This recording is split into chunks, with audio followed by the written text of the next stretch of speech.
welcome to Just Recaps this time. I'm going to explain a movie called 10 by 10 released in 2018. Spoiler alert, Kathy Newland going through her usual routine. She works at her flower shop, has breakfast at the diner across the street, and goes to her yoga classes. All the while she's followed by a strange man called Robert Lewis. While Kathy is at yoga, Lewis waits outside. He checks out her car before retrieving a gun, a plastic bag, zip ties, tape, and a newspaper from his trunk. After tossing all those things on the front seat of his car, he keeps on wait. He receives a call from his maid, Elandra, who confirms everything is all right for tonight. After the yoga lessons are over, Kathy chats with another woman in the changing room and clearly shows disapproval when the woman implies she wants to cheat on her husband afterward. She goes to the parking lot ready to go home, but she barely makes it to her car before Lewis jumps on her. He covers her head with the plastic bag and throws her to trying to suffocate her.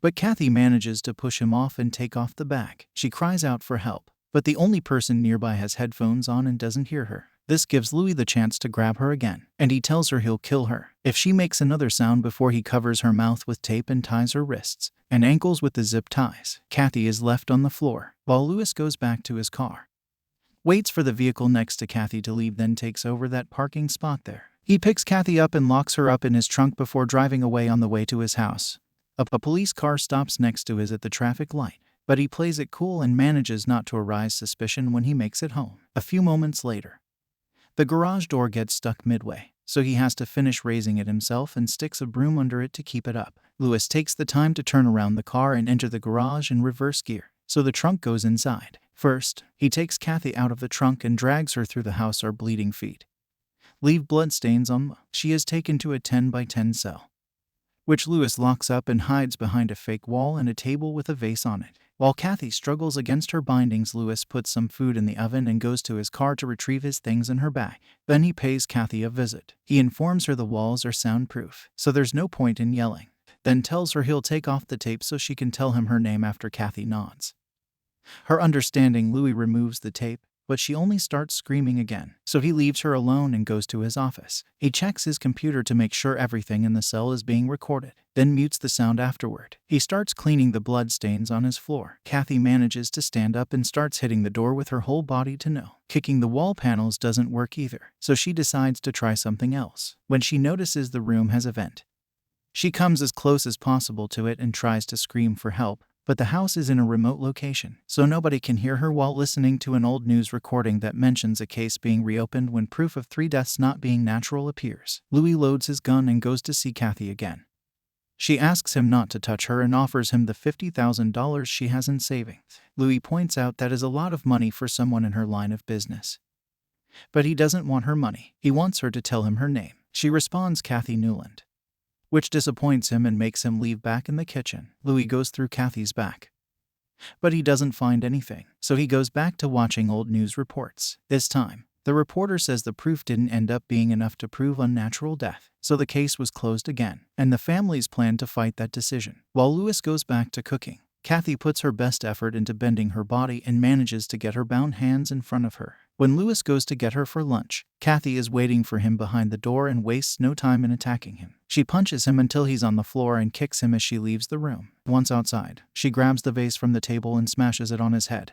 Kathy drags herself to Louis, but Louis shows up and shoots it. When he comes closer, she grabs a paperweight from the desk and hits him, leaving him unconscious on the floor for a few seconds. She goes to the kitchen and finds her cell phone in her bag, but it has no signal, so she searches the drawers for a knife and cuts off the bindings on her ankles before trying to leave the house. Unfortunately, all the doors are locked. Louis wakes up then and Kathy asks him how he knows what her occupation is, but his only reply is to sit at the table and invite her to have lunch with him while he eats. He asks her for her name again, to which she answers Kathy Newland. Louis reminds him he has a gun and guns beat knives, so Kathy accepts sitting at the table, but doesn't touch the food after pointing out that if he wanted her dead, he would have already killed her. He asks for her name once more. Kathy gives her the same, which angers him and causes him to throw his plate at her face. They both leave the table, as Louis comes closer with his gun pointed at her. Kathy knocks it off his hands and tries to punch him. Louis responds by pushing her against the kitchen counter. Kathy manages to get him off her by biting him. Then she puts her bound wrists around his neck to choke him. However, It is not enough to leave him unconscious, so when she tries to, he knocks her out with a punch and takes her back to the cellar. When he returns to the kitchen, his ma Laura is there. She came over because he never told her if he would need her today or not. Louis tells her she isn't needed and dismisses her.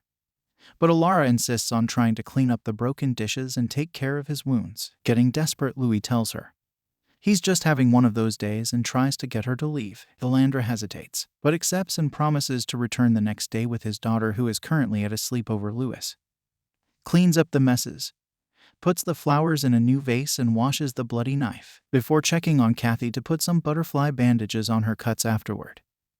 He takes a shower and takes care of his own woe. Then he finishes his lunch in front of the TV, watching more old news recordings about the UNS. Charleston, a case of 3 patients dying under mysterious circumstances at the All Angels Hospital in Charleston. Meanwhile, Kathy retrieves her cell phone from its hidden place in her pants.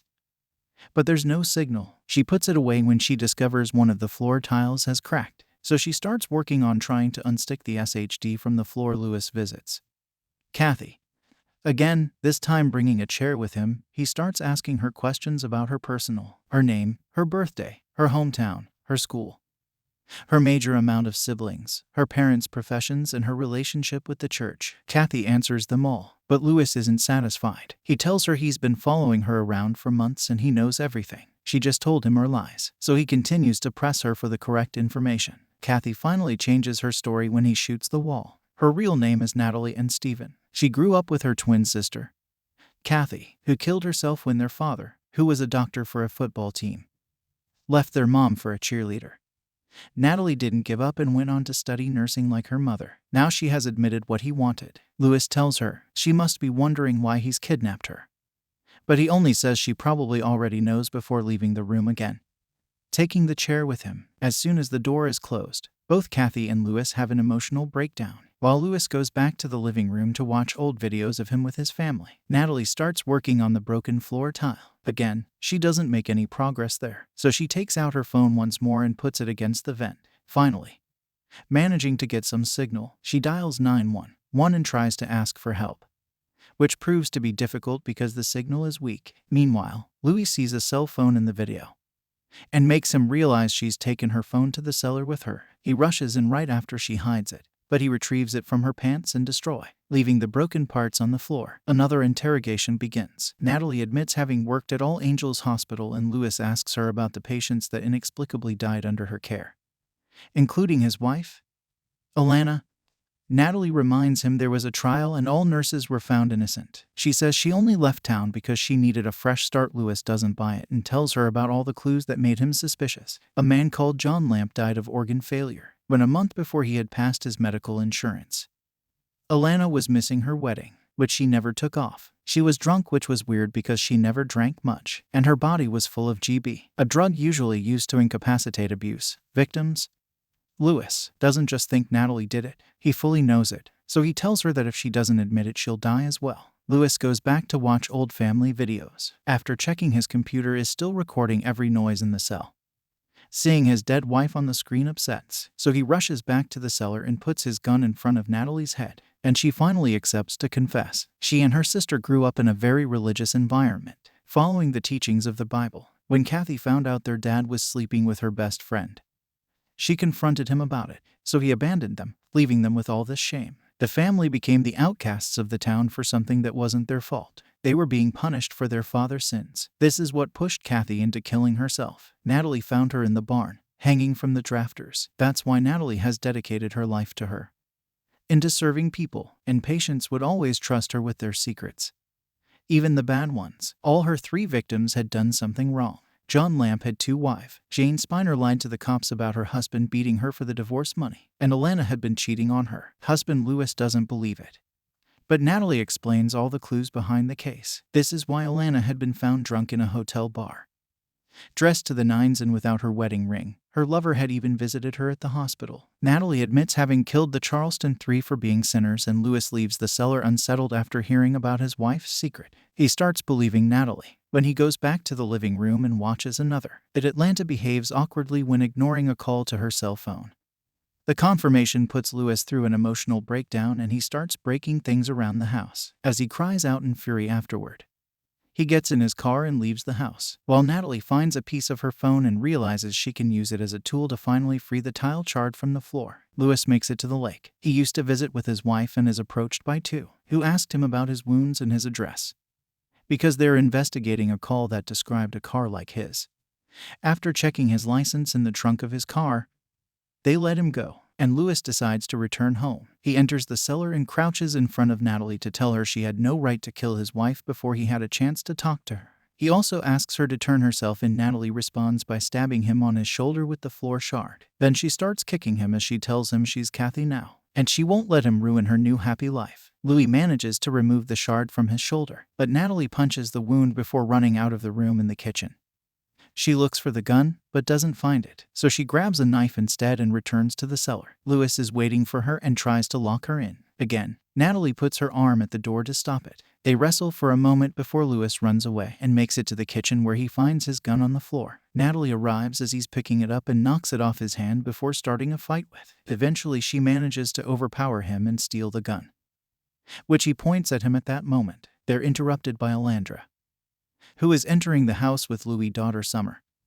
Natalie shoots Alandra, then captures Summer. When she tries to reach her dad, she points the gun at her head and tells him Summer isn't really his child. But that doesn't matter to Louis, who tells Natalie she doesn't have to turn herself in. He won't say anything to anyone if she doesn't hurt his daughter.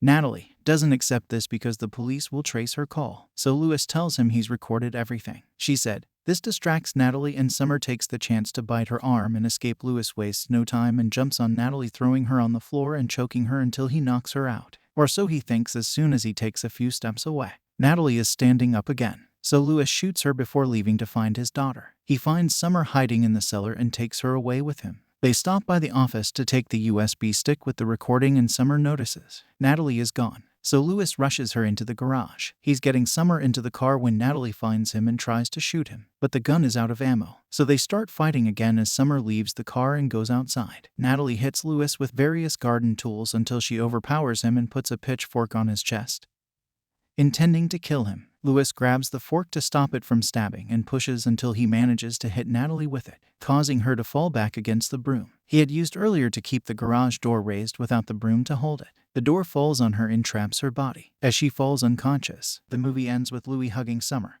and apologizing to her while calling her his child as the... Thanks for watching. Don't forget to like, share, and subscribe.